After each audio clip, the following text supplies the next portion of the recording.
So this is about 3 weeks in the making of this video, so definitely stay tuned, watch till the very end. But have you guys ever wondered if transmission coolers, upgraded transmission coolers, are worth it? I mean, they're close to 400 bucks. Now I think most of you guys know this, but I did install a PPE transmission cooler right here in the Wife Max. Unfortunately, she's a show queen, so I really can't be pulling trailers with it. That truck is a 2005, and from my understanding, I believe it's 60 degrees lower Fahrenheit on the transmission temperatures on this truck if you install one of those bad boys. But I guess the best test is to use my daily driver. This is the 2018 L5P Duramax GMC. And if you guys watched a previous video, I did receive that part, the PPE transmission cooler. And what we're gonna do is we're gonna do some before and after tests. So first on the agenda, I'm gonna go ahead and pick up a 20-foot Conex trailer.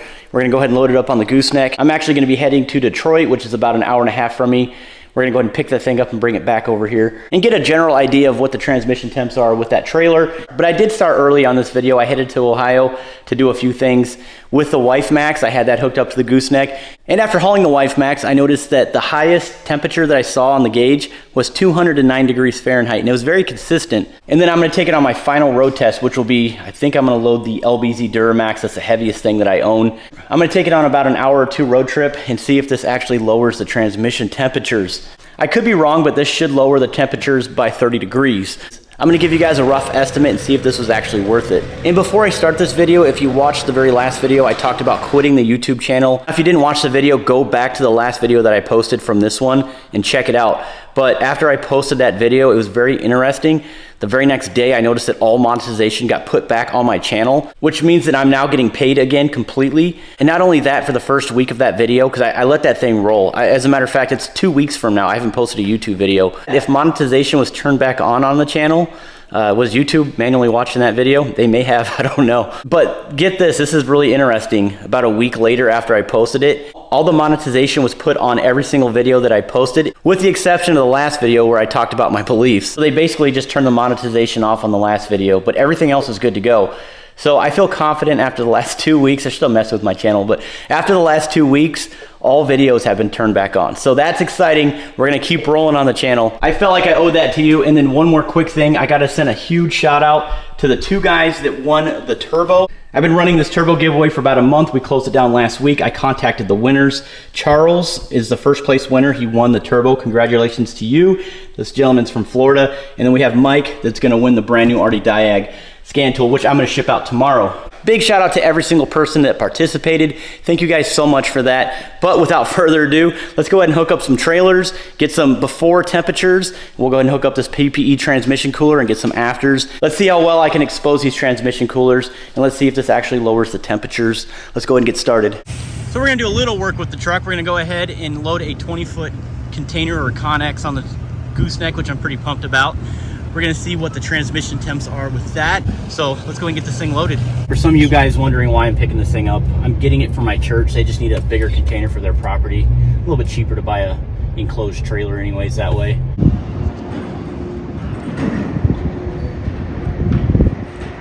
Footer.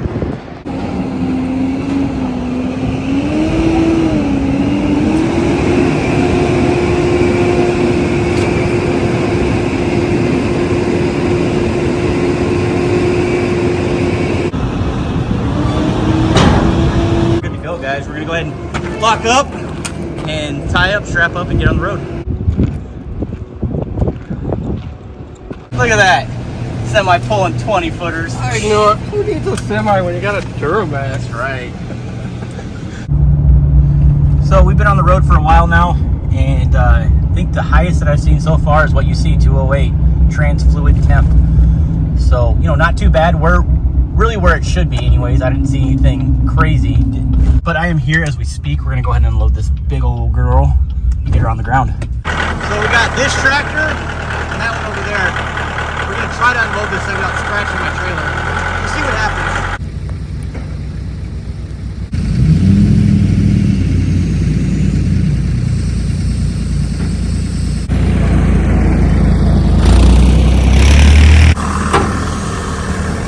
All right, just a quick heads up here. I want to add this to the video as well. I'm on a 20-hour road trip. I'm headed to Tennessee to pick up my dad's vehicle from Michigan, so it's 10 hours down and then 10 hours back. I don't know if I'm gonna do a turn and burn. I don't know if maybe I'll just do the 20 hours straight and beast it out, but I'll let the camera go for you just in case I have any issues, because I'm sure you guys remember last time when I delivered that giveaway truck in Nevada from Michigan, came back, I didn't make it.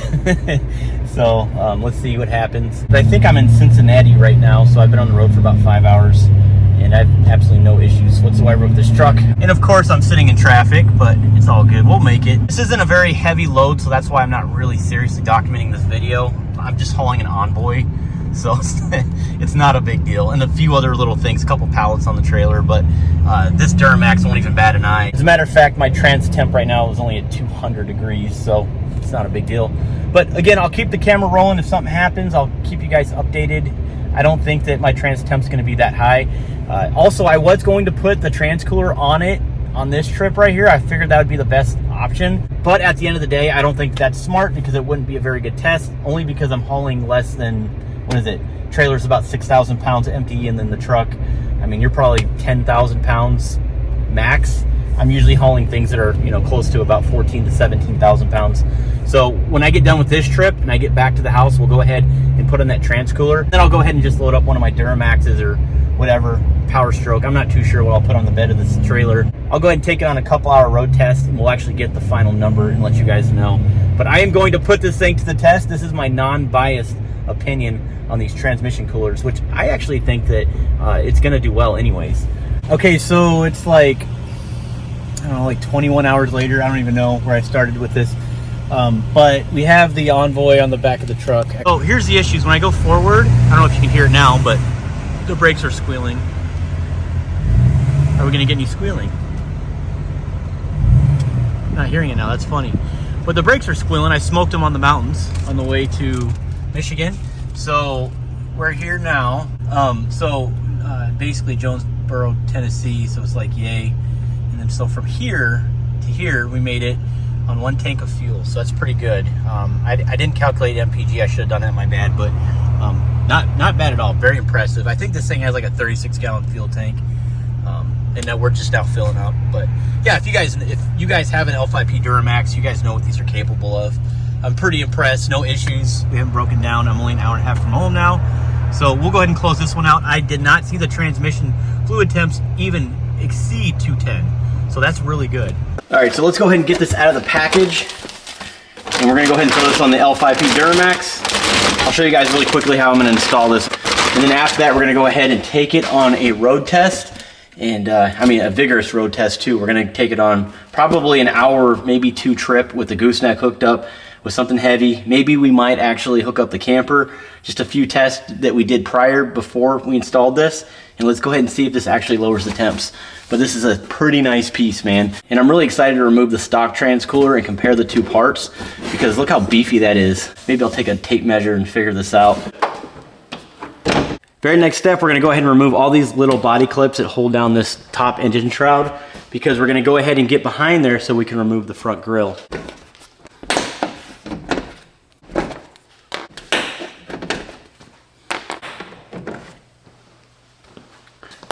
So once you've removed the 12 body clips, go ahead and place these somewhere. Don't lose them. After that, we're gonna go ahead and just simply pick this up and remove it out of the way. After we've done that, we're gonna go ahead and remove the 4 10mm bolts that hold the front grille on the truck. Basically, everything below is gonna be pop clips. The only issue about that is if you try to pull back, you're probably gonna break something or rip something. So you wanna go ahead and take some needle nose pliers, get behind there, and go ahead and just depress the back of those clips, and then just pull back on each corner slowly until they release. I did use a flathead screwdriver as well to get some leverage, and I'll show you guys where I depress those little clips. But again, don't pull it back because you are gonna break this off the front core support. You don't wanna do that. And I'm sure these grills are not cheap. So yeah, use a nice long screwdriver, something like that, nice and wide, flathead. And let me show you what I'm talking about, because you can get hung up on this. And it's a very valuable tip. Like I said, you can push down like that as you're pulling back on the grill. And or if you guys have some needle nose pliers or some hose clamps with an angle, you guys can also push these prongs in and pull out. So that's how you do it. So now that we've removed the grill, the transmission cooler is actually right behind the bumper. Unfortunately, the only way to get this thing out is to remove the bumper. And the only reason why we have to remove the bumper only is because of this cross member. You're not going to be able to disconnect the lines. Well, you're going to be able to disconnect the lines, but you're not going to be able to slide this out of place and then put that wider one inside. So unfortunately, we don't have a way of removing this cross member from the front core support. Once you remove the grill, you're going to go ahead and remove 4 18mm bolts that hold the top of this bumper, and then get up underneath the truck on each corner. And you're going to notice that you're going to remove 1 15mm bolt underneath the truck. So let's go ahead and remove these now.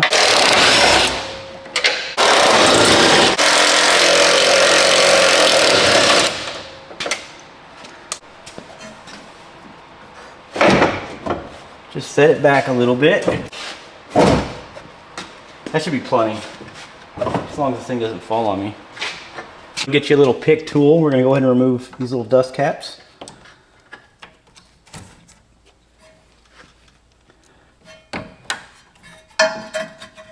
And then after that, you're going to have a retaining clip that you're going to have to pop up.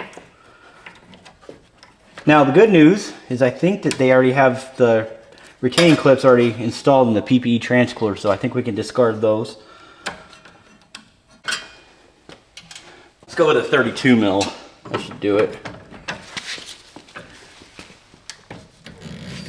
There we go. Just enough to loosen it.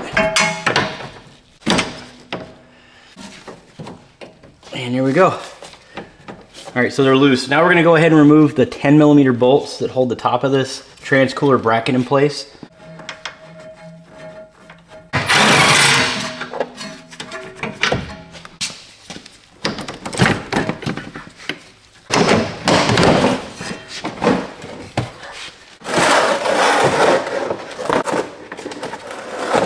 So here's your stock cooler right here. Look at that. Look how much thicker that is. Actually, I'm curious. Let's just do this. So roughly 21 inches wide is what we're going on there. And from end to end, we're 20 inches wide. As far as width or thickness, we're about 2 1/4. And we are 1.5 inches. I have a hard time throwing away good parts when I remove them from vehicles, so I'm probably gonna keep this thing. Who knows, maybe a buddy down the line might need one. So we're gonna go ahead and put that to the side, and we're gonna go ahead and install our brackets and slide this thing in. Not bad. That slid in pretty good. I'm gonna go ahead and reuse the top bolts.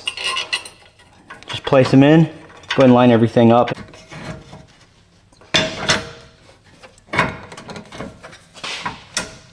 Obviously, you're gonna go ahead and push these lines back in. Once you hear it click, you're good. And go ahead and take these dust caps and just place them right over there. I have everything installed. Top bolts are tight, everything's tight. Won't go anywhere. Not to mention it fits really nicely in there. So let's go ahead and get this bumper back on.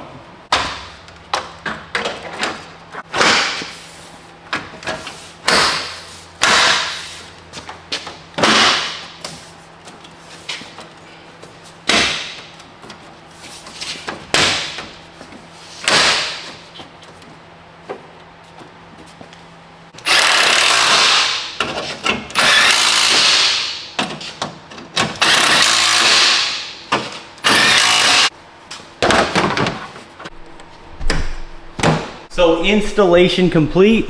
There it is, looks pretty sweet. So you guys use your recommended transmission fluid. I'm gonna use the Amsoil ATF. I use it on all my Duramaxes, works perfect. And I'm not exactly sure what the quarts are on this, honestly, but I'm gonna go ahead and use the whole quart since the thing is dry. And we're gonna go ahead and drive it around, get it up to transmission temp, check, refill, make sure everything's good, and then we'll go ahead and get back with you guys.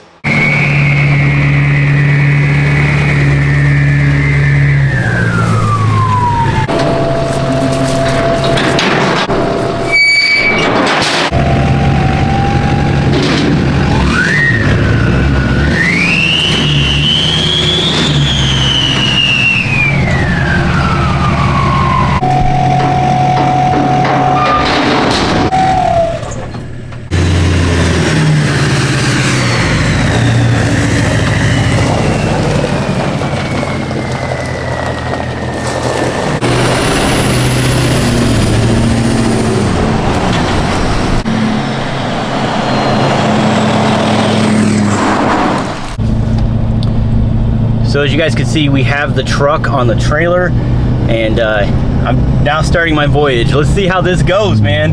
Are these transmission coolers in fact worth it? But guys, this is the heaviest thing that I own, so I think this is the best test. It's actually a lot heavier than that Conex that I picked up. That trailer really didn't weigh much, and my camper I think only weighs like 7,300 pounds dry. The gooseneck alone weighs about 6,000 pounds just by itself empty.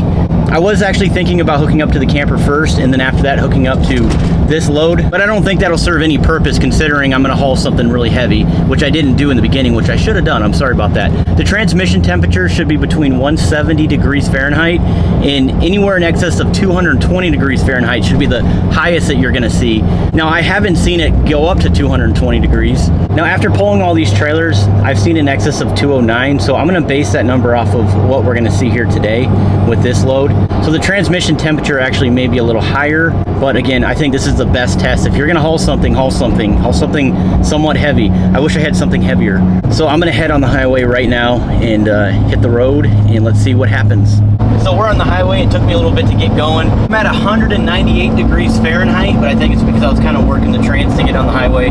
It's kind of high, but I noticed it started lowering once I got going. So I'm gonna keep driving this thing and see if this temperature lowers. So I just got off the highway and we are at 194. So the transmission temperatures have actually been lowering as I've been driving faster, which makes sense because it is air cooled. But I noticed also when I get off the highway, the transmission temperatures actually go up. But I can't get it anywhere past 194 is where I'm at. So with that being said, we're gonna go ahead and close this out and get back to the house.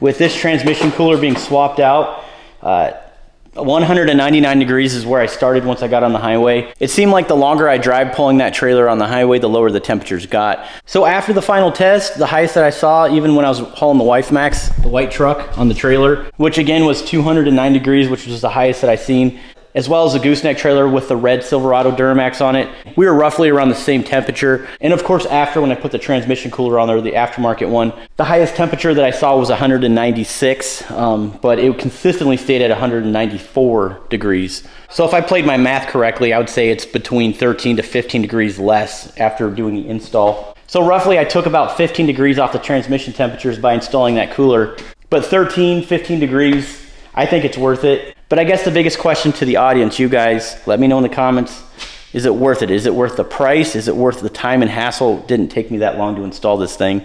But to be really fair on this, it takes a lot longer for the transmission to warm up, I'm noticing, after I installed that than it did previously. I think overall that was good if you're just simply daily driving without a trailer. But I think where this really plays a huge role is for some of you guys that are always pulling trailers with your truck, especially on the highway. Or if you just have a truck and you just want that peace of mind, that would be worth it as well, especially for some of you guys that live in those hotter regions.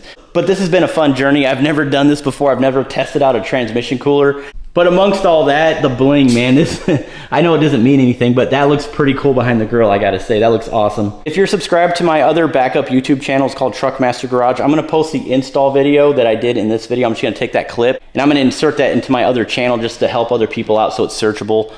But with all that talking and demonstration out of the way, I am beat. I appreciate all you guys watching till the end. You are the real ones for watching this. Thank you so much. If you found this video helpful or valuable in any way, please give me a like. I think I caught my second wind. Hopefully this all works out with YouTube. But with all that being said, we'll see you on the next one. Stay tuned.